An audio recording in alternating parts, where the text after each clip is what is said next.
السلام عليكم ورحمة الله وبركاته. وعليكم السلام. نحمده ونصلي على رسوله الكريم. أما بعد فأعوذ بالله من الشيطان الرجيم. بسم الله الرحمن الرحيم. أحسب الناس أن يتركوا أن يقولوا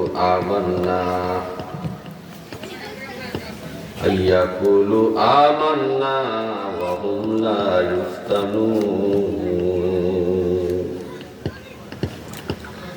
صدق الله مولانا العظيم وصدق رسوله النبي الكريم الآمين.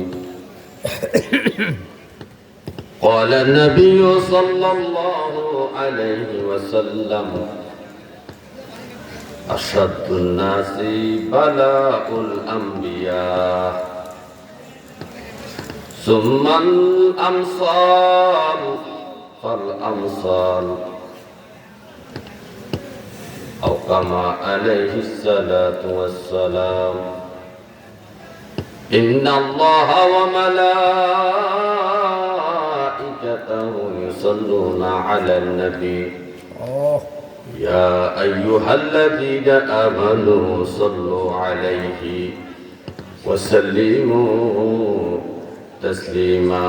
صلى على حبيب خدا، صلى على محمد، صلى على حبيب خدا، صلى على محمد. মানব সে ফুটল রে ফুল নজির বিহীন। মানব সে ফুটল রে ফুল নজির বিহীন। ফুলের আসে দেশে দেশে ঘুরিতে নহিন। সলে আলা হাবিবে খুদা, সলে আলা মুহাম্মাদিন, সলে আলা হাবিবে খুদা, সলে আলা মুহাম্মাদিন। আম্বিয়া আউলিয়ারা যে নামে বিলি, আউলিয়া আম্বিয়ারা যে নামে বিলি, সে নামে মুরিতে ডাকি আমিন আমিন। সল্লে আলা হাবিবে খুদা, সল্লে আলা মুহাম্মাদিন, সল্লে আলা হাবিবে খুদা, সল্লে আলা মুহাম্মাদিন। আল্লাহুম্মা সাল্লি ওয়া সাল্লিম, আল্লাহুম্মা সাল্লি ওয়া সাল্লিম আলাইহি ওয়া আলিহি মা'আহু আজমাইন। আল্লাহুম্মা সাল্লি ওয়া সাল্লিম, আল্লাহুম্মা সাল্লি ওয়া সাল্লিম। কি করিলে বব বাজারে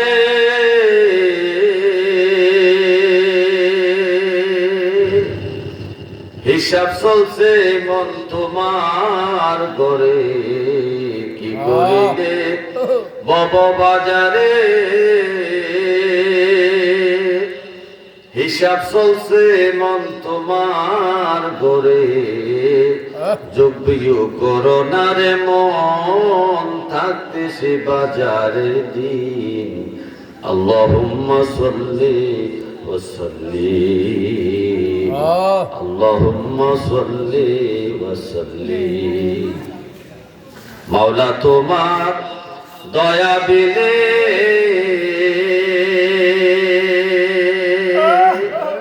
কার সাধ্য আছে তোমায় সাধনে মাওলা তোমার দয়া বিনে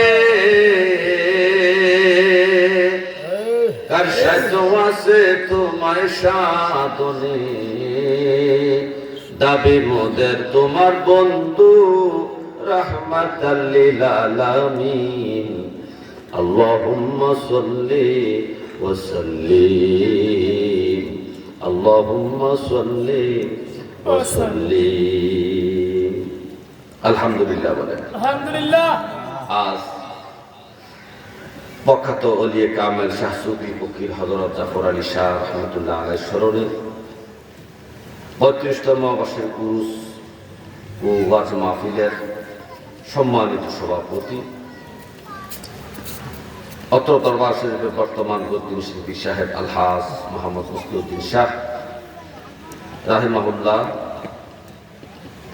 এবং আজকের এই মাহফিলে প্রধান অতিথি আশিক রাসূল হযরত মাওলানা মুফতি আবু তাহের বকশী ইশা হুজুর কিবলা মাদ্দাজুল্লাহ আলী সহ দিগার ওলামায়ে কেরাম পর্যন্ত তাড়াতাড়ি করতেছে সময় সবার নাম নিতে পারতেছি না, এই জন্য আমি ক্ষমা প্রার্থী সবার কাছে।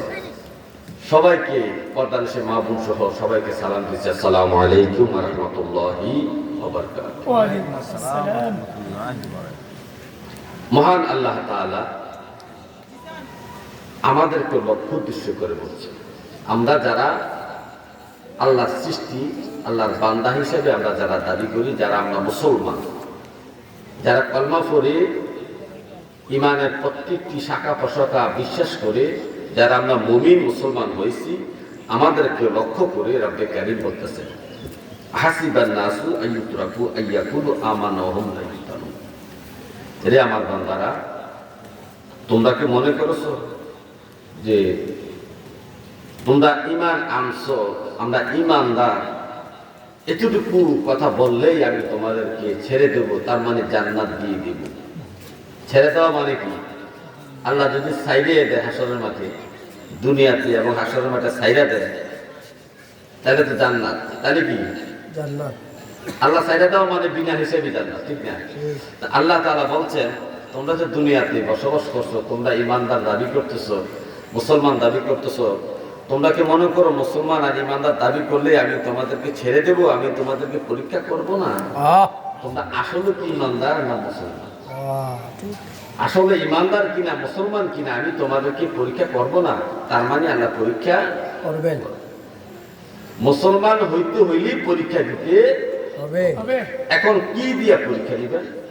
রব্বে কারীম বলতেছেন, ওয়ালা নাবলুওয়ান্নাকুম বিশাইইন মিনাল খাউফি ওয়াল জু'i ওয়া নাকসিম মিনাল আমওয়ালি ওয়াল আনফুসি ওয়াস সামারাত ওয়া বাশশিরিস সাবিরিন। আল্লাহ তাআলা বলেন, নিশ্চয়ই আমি তোমাদেরকে পরীক্ষা করব। কি দিয়ে? ভয় দিয়ে, ওয়াল জু'i ক্ষুধা দিয়ে, তোমাদের ধন সম্পদ জানমালের ক্ষতি দিয়ে, তোমাদের ফল ফলাদির ফসলের ক্ষতি দিয়ে। এগুলো তো খাস ভাবে বলছেন, কিন্তু আম ভাবে অনেক কিছু মাধ্যমে তোমাদেরকে কি করবো? পরীক্ষা করবো। আর এই পরীক্ষায় যারা ধৈর্য ধারণ করতে পারবে, আল্লাহ তাআলা তার হাবিবকে বলেছেন, হাবিব আপনি বলে দেন ওয়াবাশশিরিস সাবিরিন, যারা ধৈর্য ধারণ করবে এই সমস্ত বিপদ আপদে, তাদের জন্য সুফল আছে। সুবহানাল্লাহ। এখন প্রশ্ন হলো, আমরা কতটুকু পরীক্ষা দেওয়ার জন্য প্রস্তুতি নিচ্ছি? সামান্য একটু বিপদ আসলেই তো আমরা হাইটা শুরু করি। আল্লাহ তাআলা তো আম্বিয়া কেরামকে পরীক্ষা নিয়েছেন বিভিন্ন মাধ্যমে। নবীজি বলেছেন, সাহাবায়ে কেরামকে যখন মক্কা মদিনার মধ্যে অনেক নির্যাতন করা হচ্ছে, তখন নবীজির কাছে আইয়া বিভিন্ন রকম বিচার দিতেন, ইয়া রাসূলুল্লাহ আমাদেরকে রাস্তাঘাটে এইভাবে মারে, এইভাবে আমাদেরকে কাফের অত্যাচার করে, আমরা কত সহ্য করব? তখন নবীজি বললেন, তোমরা কি বলো? আশাদুন নাসি বালাউল আম্বিয়া, সবচেয়ে বেশি কঠিন পরীক্ষার সম্মুখীন হয়েছেন আম্বিয়া কেরাম। কারা হয়েছে? ইকরাম সুম্মাল আমসাল ফাল আমসাল। এরপরে বর্তী যারা নবীদের পরে সিদ্দিক, সিদ্দিকের পরে মুমিন, মুমিনদের পরে এভাবে দাপে দাপে নিচের দিকে যাবে পরীক্ষার ধরনটা। তো সবচেয়ে বেশি পরীক্ষা, বড় পরীক্ষা দিয়েছেন কি আম্বিয়া কেরাম। হে আমার ভাইও, আম্বিয়া কেরাম কেমন পরীক্ষা দিয়েছেন একটু দেখেন না। যে আম্বিয়া কেরামের কোন গুনাহ নাই, যারা মাসুম, গুনার চিন্তাও করে না, গুনার কল্পনাও করেন না আম্বিয়া কেরাম, তারপর আল্লাহ তাদেরকে পরীক্ষা করছেন আমার নবীরা আমার প্রতি কতটুকু সবর অর্জন করে, আমার প্রতি কতটুকু ভালোবাসা আছে, আমার প্রতি কতটুকু মোহব্বত আছে। আমার আম্বিয়া কেরামকে আমি বিভিন্ন বিপদ আপদ দিয়ে পরীক্ষা করব। হযরত নূহ আলাইহিস সালামকে পরীক্ষা করেছেন তার উম্মত দিয়ে এবং তার বিবি দিয়ে। যেমন জাতির উপরে, যেমন জাতির কাছে নূহ নবীকে প্রেরণ করেছেন, যে নূহ নবী 950 বছর ইসলামের দাওয়াত দেওয়ার পরেও তারা ইসলাম গ্রহণ করলো না, সামান্য কিছু লোক ছাড়া। 950 বছর দাওয়াত দেওয়ার বিনিময়ে 80 থেকে 82 জন মুসলমান হয়েছে। নূহ আলাইহিস সালাম প্রতিদিন যেথায় যাইতেন, বাজারে যাইতেন, দোকানে যাইতেন, হাটে যাইতেন, যেথায় যাইতেন, যেখানে মানুষ দেখতেন, মানুষের সামনে সুন্দর দাঁড়ায় উনি বক্তৃতা দেওয়া শুরু করতেন, খুতবা দেওয়া শুরু করতেন, আল্লাহ ওয়াহদানিয়াতের পরিচয় দেওয়ার জন্য তাদের সামনে দাঁড়াইয়ে যাইতেন। অথচ এই জাতিরা এত খারাপ ছিল যে বাবা তার সন্তানকে ওসিয়ত করতো, এ আমার সন্তান, আমাদের এলাকায় নূহ নামে একটা ব্যক্তি আছে, তার কাছে তোমরা যাইবা না, তার কথা তোমরা শুনবা না। এমন ভাবে ওসিয়ত বাবা তার সন্তানকে করে যেত, দাদা তার নাতিকে ওসিয়ত করে যেত। তারপর আল্লাহর নবী নূহ এই সমস্ত মানুষের কাছে 950 বছর ইসলামের দাওয়াত দিয়েছেন। মাত্র 80 থেকে 82 জন লোক ছাড়া আর একটা লোক ইসলাম গ্রহণ করলো না। আপনাকে আমাকে যদি এক জায়গায় পাঠানো হয় কালেকশনের জন্য, আল্লাহর রাস্তায় যদি তার কাছে কালেকশনও যায়, একবারে পরে দুইবার আপনি যাইতে চান না, আপনার ধৈর্য কুলায় না, আপনি অধৈর্য হয়ে যান। আর আল্লাহর নবী নূহ আলাইহিস সালামকে একটা মানুষের কাছে শতে বার কালমার দাওয়াত দিয়ে পাঠাইছেন। তারপর আল্লাহর নবী অধৈর্য হন নাই, ধৈর্যের সহিত আল্লাহ তাআলার ভালোবাসা অর্জন করেছেন। শুধু তাই নয়, তার ঘরের মধ্যে আল্লাহ তাআলা অবাধ্য একটা স্ত্রী দিয়েও নূহ নবীকে আল্লাহ পরীক্ষা করেছেন। হে আমার ভাইও, নূহ আলাইহিস সালামের স্ত্রী এত অবাধ্য ছিল। নূহ আলাইহিস সালাম 950 বছর দিনের দাওয়াত দিলেন, দেওয়ার পরেও সামান্য কিছু মানুষ মুসলমানিত্ব অর্জন করলো। কিন্তু যাদেরকে নূহ আলাইহিস সালাম দাওয়াত দিয়ে আসে, তাদের সাথে যখন নূহ নবীর স্ত্রী সাক্ষাৎ হয়, তখন নূহ নবীর স্ত্রী তাদেরকে বলে, এই তোমরা আমার স্বামী পাগল, আমার স্বামীর কাছে তোমরা আইসো না, তার কথা তোমরা শুনো না। দেখো না কত বড় পাগল, মরুভূমির মধ্যে জাহাজ বানাইছে, এখানে পানি কোথায়, কোথায় নৌকা চলবে, কোথায় নৌকা নিয়ে ভিড়াবে, অথচ মরুভূমির চতুর্দিকে কোনো নদী নাই, এই মরুভূমির মধ্যে নৌকা বানাইতেছে আজ কয়েক বছর লাগাইয়া। দেখো না আমার স্বামী কত বড় পাগল, সুতরাং আমার স্বামীর কথা তোমরা শুনো না। বউ যদি মানুষের কাছে কথা বলে, তাইলে মানুষ কি আর তার কাছে আসবে? এরকম পরীক্ষা করেছেন। হে আমার ভাইও, হযরত লূত আলাইহিস সালামকে অবাধ্য জাতি দ্বারা পরীক্ষা করেছেন এবং অবাধ্য একটা স্ত্রী দ্বারা পরীক্ষা করেছেন। হে আমার ভাইও, হযরত আইয়ুব আলাইহিস সালামকে আল্লাহ তাআলা পরীক্ষা করেছেন অসুস্থতা দিয়া, রোগ দিয়া, বিমার দিয়া। আপনারা জানেন না? জি। হযরত আইয়ুব আলাইহিস সালামের যে ধরনের বিমার হয়েছে, এরকম বিমার এখন পৃথিবীর মধ্যে কারো নাই।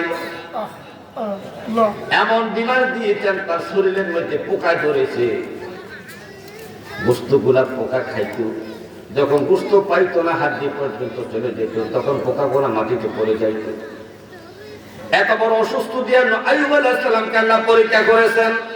আর আপনাকে আমাকে সামান্য একটু জ্বর মাথা ব্যথা দিলে আমরা হাই হুতাশ করি, আল্লাহকে গালাগালি করি, গালমন্দ করি, ঠিক কিনা?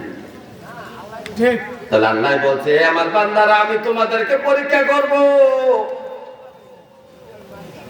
বিমার দিয়ে, রোগ দিয়ে, অসুখ দিয়ে, জানমালের ক্ষয়ক্ষতি দিয়ে, বিভিন্ন প্রক্রিয়ায় তোমাদের ঈমান আমি পরীক্ষা করব। তোমরা কতটুকু আমি আল্লাহকে মানো, আমার নবীর তরিকা মতো কতটুকু জীবন যাপন করো, আমি তোমাদের পরীক্ষা নিব। একটু মাথা ব্যথা হলে আমরা গালাগালি করি, বিবির সাথে রাগ দেখাই, কর্মচারীর সাথে খারাপ ব্যবহার করি মাথা ব্যথার কারণে। অথচ ভাই মাথা ব্যথাও একটা রহমতের রোগ। মাথা ব্যথা কি? একটা রহমতের রোগ। যাদের মাথা ব্যথা হয়, আল্লাহ তাআলা মাথা ব্যথা যতক্ষণ থাকে ততক্ষণ পর্যন্ত তার গুনাহ জ্বরতে থাকে। সুবহানাল্লাহ। এই মাথা ব্যথা রোগ আম্বিয়া কেরামের ছিলেন, প্রত্যেকটা আম্বিয়া কেরামের, প্রত্যেকটা নবীর মাথা ব্যথা রোগ ছিল। মাথা ব্যথা করতো, মাথা কামড়াইতো, মাথা অনেক যন্ত্রণা করতো, জ্বালাপোড়া করতো মাথা। সমস্ত আম্বিয়া কেরামের এই মাথা ব্যথা রোগটা ছিল। এই জন্য নবী যে বলছেন, আমার উম্মত কারো যদি মাথা ব্যথা হয়, মাথা ব্যথা হইলে মাথা ব্যথাকে তোমরা গালি দিও না, এটা রহমতি রোগ। যাদের এই রোগটা হয় তাদের প্রতিনিয়ত প্রতিক্ষণে তাদের গুনাহগুলা শরীর থেকে ঝরতে থাকে। জোরে জোরে বলেন সুবহানাল্লাহ। আল্লাহ মাথা ব্যথা দিয়ে আপনাকে পরীক্ষা করছে, শুধু পরীক্ষা নয়, আপনার জীবনের গুনাহগুলো আল্লাহ ঝরাইয়া দিচ্ছে। অথচ আপনার ধৈর্য নাই, আপনি ধৈর্য ধারণ করতে পারছেন না, আল্লাহ তাআলার এই পরীক্ষায় আপনি পাস করতে পারলেন না। কারো যদি জ্বর হয়, মানুষ আবল তাবল গালাগালি করে জ্বর হলে, অথচ জ্বর হলো একটা জান্নাতি রূপ, রহমতি রূপ। প্রত্যেকটা নবীর জ্বর হয়েছে, প্রত্যেকটা ইমানদার মুমিন মুত্তাকি মৃত্যুর আগে জ্বর হবে, মৃত্যুর আগে জ্বর হইয়া মৃত্যুবরণ করবে, এটা ইমানদারের একটা লক্ষণ। সমস্ত আম্বিয়া কেরাম মৃত্যুর আগে তাদের জ্বর হয়েছে। আমার নবী ইন্তেকালের আগে আল্লাহর নবীর সাহাবী বলতেছি, ইয়া রাসূলুল্লাহ, আপনার গায়ে এত জ্বর, মনে হয় যেন দ্বিগুণ দ্বিগুণ হচ্ছে বেশি জ্বর। নবী বলতেছে, আমার সাহাবারা শোনো রে, আমরা হইলাম নবী, আমাদের পরীক্ষা বড়। তোমরা একজনের জ্বর যেই পরিমাণ হয়, আর আমাদের নবীর গায়ের মধ্যে তোমাদের দুইজনের জ্বরের সমান জ্বর হয়। জোরে জোরে বলেন সুবহানাল্লাহ। আপনার জ্বরের মাপ যদি 103 ডিগ্রি হয়, তাহলে নবীজির শরীরের জ্বরের মাপ তো ছিল 206 ডিগ্রি। আপনি 103 ডিগ্রি হইলে বেহুশ হইয়া যান, পাগল পারা হয়ে যান। আর আমার নবীকে আল্লাহ কত বড় পরীক্ষা করছে, 206 ডিগ্রি জ্বর দিয়েও নবীকে পরীক্ষা করেছে। হে আমার ভাই, নবী যে বলছেন জ্বর একটা রহমতি রূপ। এই রোগটা যাদের হবে, জ্বর যাদের হবে, তাদের শরীর থেকে গুনাহগুলো ঝরে পড়বে। যেমন একটা শুকনা পাতা গাছের মধ্যে ঝাড়া দিলে গাছের পাতাগুলা যেমন ঝরে ঝরে নিচের দিকে পড়তে থাকে, ঠিক তদ্রুপভাবে যার শরীরে জ্বর আসবে, তো জ্বরের কারণে তার শরীর থেকে এই রোগগুলা এই